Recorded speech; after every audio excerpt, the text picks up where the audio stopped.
Welcome to Future Focus, everyone. I'm Alex, joined as always by my insightful co-host Rowan. And today we're diving into something that's absolutely fascinating. Hey Alex, and hey listeners. I heard you practically bouncing off the walls about today's topic earlier. Can you blame me? While everyone's been obsessing over crypto and digital currencies, something incredible is happening with the world's oldest form of wealth. Gold mining companies are now worth $1.4 trillion, and that's just the top 50 companies. Wait, 1.4 trillion? That's a lot of zeros. It sure is. And what's really interesting is how this massive value surge ties into everything from central banks going on unprecedented buying sprees to artificial intelligence transforming how we find gold deposits. I've actually been seeing headlines about gold prices lately. They're through the roof, right? Up 22% since early 2024. But here's what's fascinating. We're not just looking at a price story. We're seeing this perfect storm of technological innovation, environmental challenges, and some pretty intense social dynamics all playing out at once. So basically what you're telling me is that the gold rush is back, but with robots and sustainability reports? That's actually a pretty good summary. Today, we're going to take you all on a journey through what I'm calling the Golden Renaissance. And trust me, it's going to change how you think about modern mining. You know what's really caught my attention lately, Rowan? The way central banks have been practically racing to buy up gold. We're talking about 483 tons in just the first half of 2024. Hold on. 483 tons? That's like buying a small navy's worth of submarines in pure gold. Right? And here's what makes this so fascinating. Central banks usually make these kinds of moves when they're worried about economic stability. But the scale we're seeing now is completely unprecedented. I've got to ask, why are they suddenly so interested in gold? I mean, we live in a digital age. Shouldn't they be more focused on, I don't know, cryptocurrency or something? That's actually a great question. What we're seeing is this interesting return to what some call the ultimate safe haven asset. I remember when everyone thought 1,000 was a big deal. What's driving these crazy predictions? Well, think of it like this. We're living in a time of pretty intense global uncertainty. Geopolitical tensions, inflation concerns, currency fluctuations. Gold is like that friend who's always reliable no matter what's happening in the world. So it's kind of like financial comfort food? That's actually a brilliant analogy. And just like comfort food, everyone seems to want it right now. But there's another layer to this story that's particularly interesting. These high prices aren't just making existing mines more profitable. They're completely changing which deposits are worth mining. What do you mean? So, deposits that were once considered too expensive to mine are suddenly viable. Places that mining companies wouldn't have looked twice at 5 years ago are now prime real estate. I guess that explains why we're seeing mining companies worth so much now. They're sitting on gold that's suddenly worth mining. Exactly. And it's creating this fascinating domino effect. Higher prices lead to more exploration, which leads to new discoveries, which attracts more investment. It's a self-reinforcing cycle. But surely there must be some downsides to all this? I mean, when this much money starts flowing around? Oh, absolutely. We're seeing intense competition for mining rights, some pretty serious environmental debates. And let's not forget the pressure on mining companies to maintain profitability even as operating costs increase. Operating costs? Like fuel and equipment? Yes, but it goes way beyond that. Modern gold mining isn't just about digging holes anymore. Companies are investing heavily in advanced technology, environmental protection, community relations. It's become incredibly complex. So even with these record high prices, it's not all just pure gold, so to speak. Not at all. But what's fascinating is how these challenges are actually driving innovation in the industry. Companies are being forced to think differently about how they operate. I've heard something about artificial intelligence being used in mining now. Is that related to all this? Absolutely. When you're dealing with gold prices this high, every efficiency matters. Companies are using AI to predict where gold deposits might be, optimize their operations, even reduce their environmental impact. It's kind of amazing how something as ancient as gold mining is becoming so high-tech. And that's really the heart of this golden renaissance we're seeing. It's not just about the price increases or the central bank purchases. It's about how these financial catalysts are transforming one of humanity's oldest industries into something completely new. You know what's interesting? It almost feels like we're seeing history repeat itself, but with a totally modern twist. Exactly. Instead of prospectors with pickaxes, we've got geologists with supercomputers, Futsumas. Instead of simple mine shafts, we've got highly sophisticated operations that can process tons of ore with minimal environmental impact. It's really a whole new world. You know what really brings this whole transformation home? let me tell you about evolution mining. They're this perfect example of what we're seeing in modern gold mining. Evolution mining. I feel like I've heard that name recently. You probably have. They're this incredible success story that really captures what's happening in the industry. 10 years ago, they were just another mining company. Now, their market value has multiplied by 10. 10 times bigger in just a decade? That's quite a growth spurt. Right? But here's what makes their story so fascinating. It's not just about getting bigger. It's about how they got bigger. They've completely reimagined what a mining company can be. How so? Well, imagine you're running a traditional mining operation, right? You've got your basic drilling, your excavation, your processing. Evolution Mining looked at all of that and basically said, we can do this smarter. Smarter how? I mean, mining is mining, isn't it? That's what makes this so interesting. They started implementing these incredible AI systems that can predict where gold deposits might be. It's like having a super-powered geological crystal ball. Wait, so they're using artificial intelligence to find gold? That sounds like science fiction. I know, but it gets better. They've also revolutionized their processing facilities. Where traditional mines might lose some gold in the extraction process, their systems are so precise they can recover amounts that would have been impossible to get at before. So they're not just finding more gold, they're getting better at getting it out of the ground? Exactly. And here's where it gets really interesting. They've managed to do all this while actually reducing their environmental impact. They've invested heavily in renewable energy, water recycling systems. Sounds expensive though. How does that work with making profits? That's the brilliant part. These investments in technology and sustainability, they're actually saving money in the long run. Lower energy costs, more efficient operations, fewer environmental issues to deal with. So it's kind of like renovating an old house with modern materials and smart home technology? That's a great analogy. You spend more upfront, but you end up with something that's more efficient, more valuable, and better for everyone involved. And I guess with gold prices being what they are now, they can afford to make these kinds of investments. Absolutely. But what's really clever is how they've used these high prices. Instead of just cashing in, they've reinvested in their future. They're not just riding the wave, they're building a better surfboard. I see what you did there. But seriously, this sounds like it's changing the whole industry. Are other companies following their lead? That's actually one of the most exciting parts of this story. Evolution Mining has become this sort of template for modern mining operations. They've shown that you can be profitable and progressive at the same time. You know what's interesting about all this? It kind of challenges that old image of mining companies as these, well, not very forward-thinking operations. Exactly, and that's really what makes Evolution Mining's story so powerful. They're not just making money, they're changing perceptions. They're showing that mining companies can be technology leaders, environmental stewards, and successful businesses all at once. It's pretty amazing when you think about it. 10 years ago, who would have thought we'd be talking about mining companies using artificial intelligence and leading the way in sustainability? And that's really the heart of this golden renaissance we're seeing. Companies like Evolution Mining aren't just adapting to change, they're driving it. They're rewriting the rules of what's possible in this industry. Sounds like they're really striking gold with this approach.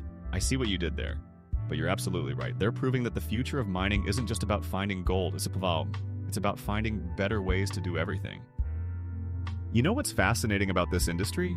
While we're talking about all these innovations, there's this incredible operation in Siberia that's really pushing the boundaries of what's possible in modern mining. In Siberia? That sounds challenging to say the least. Right? The Olympiada mine is Russia's largest gold mine, and they managed to produce 1.17 million ounces in 2023.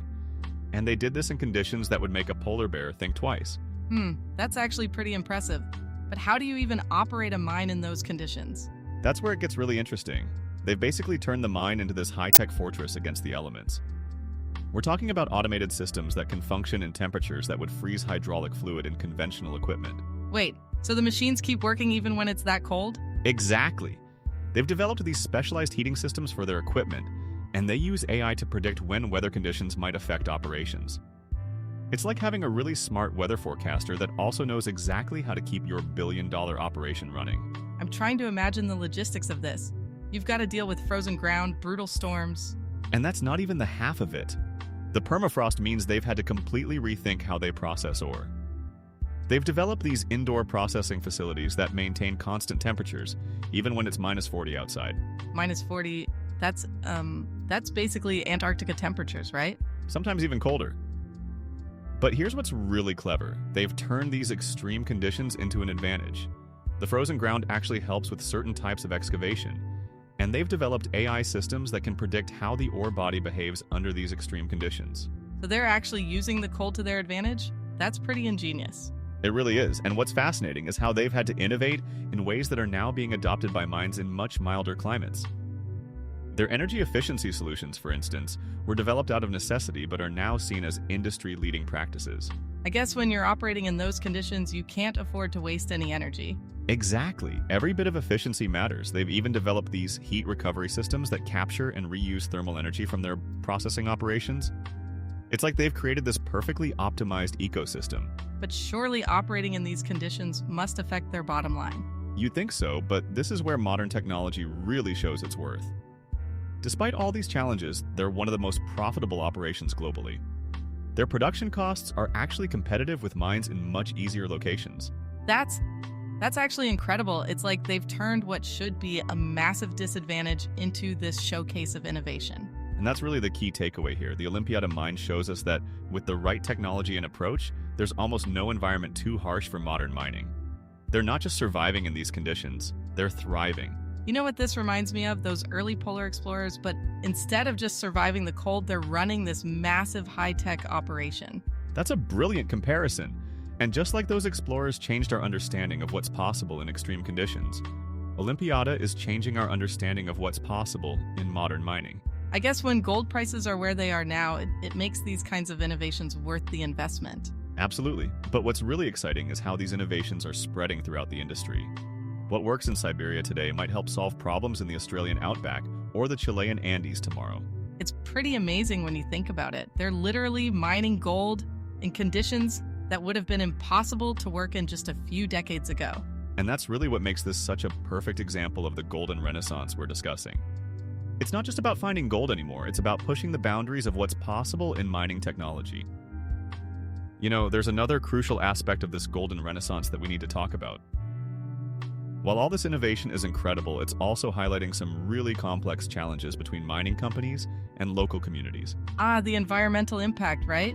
I imagine that's a pretty hot topic with all this expansion.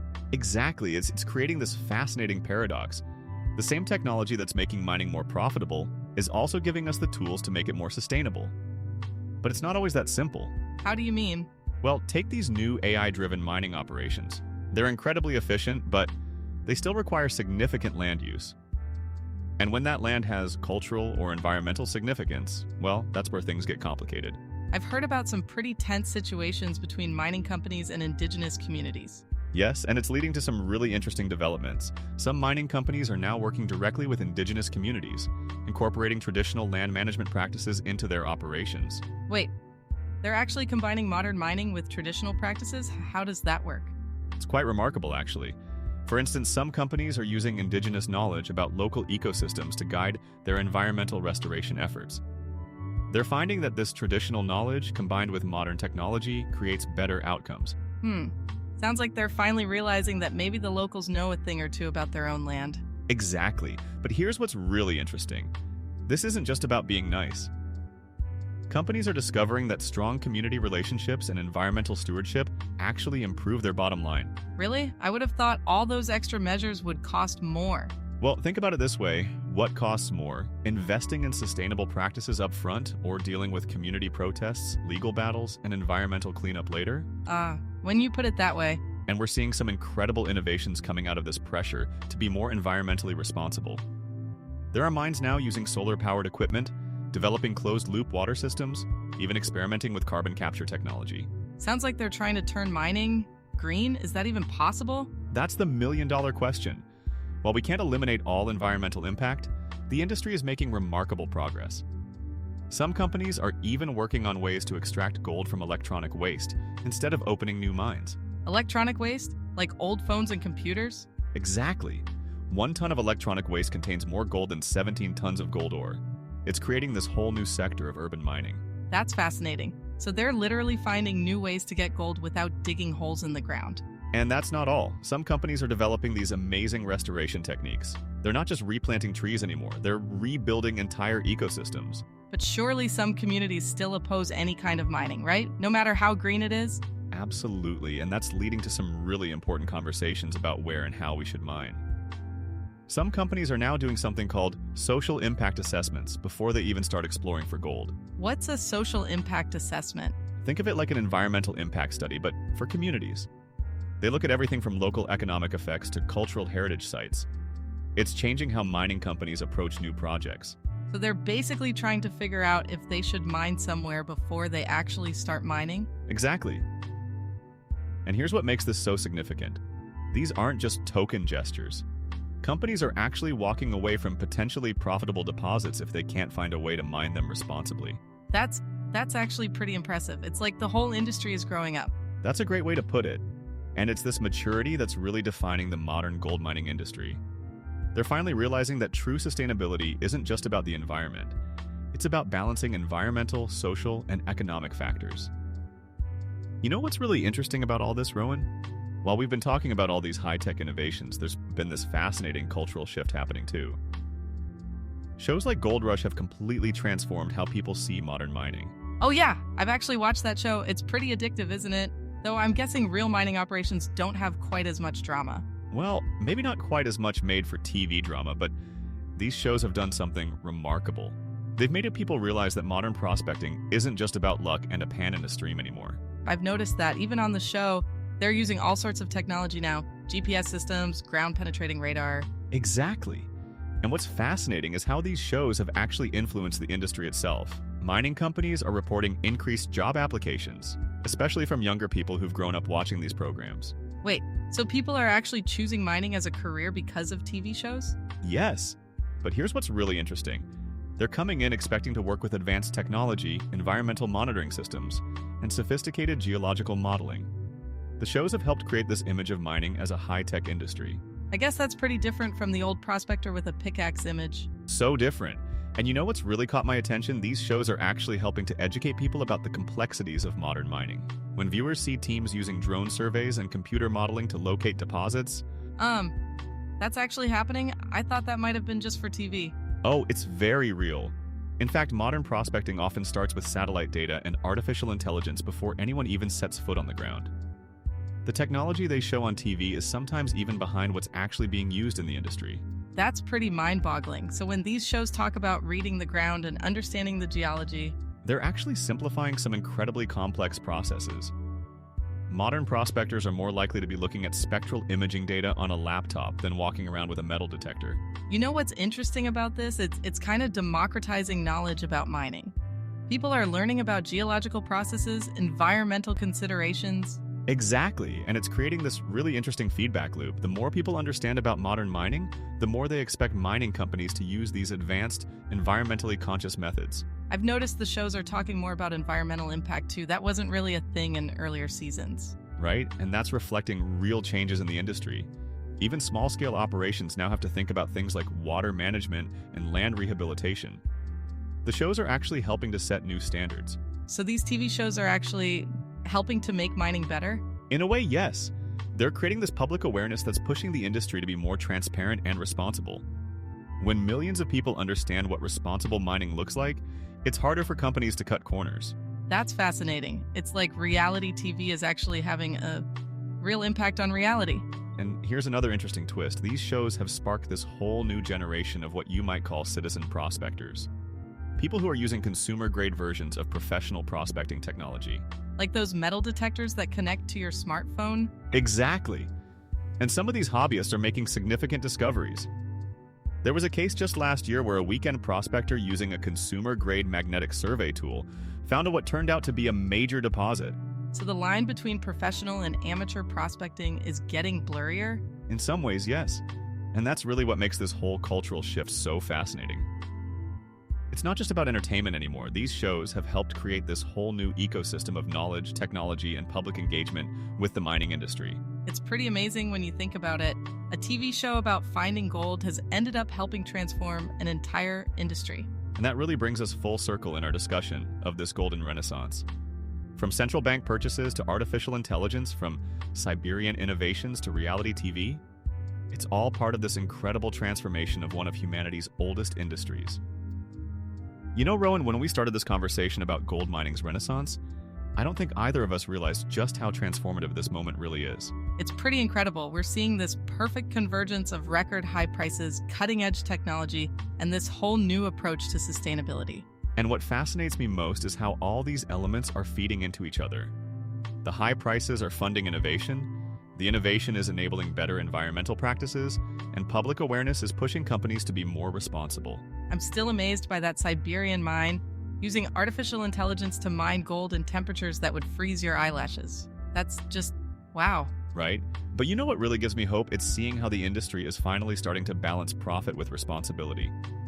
Whether it's Evolution Mining's tenfold growth while embracing sustainability, or companies working with indigenous communities to incorporate traditional knowledge. It's like the whole industry's growing up, isn't it? Moving from that old gold rush mentality to something more thoughtful? Exactly.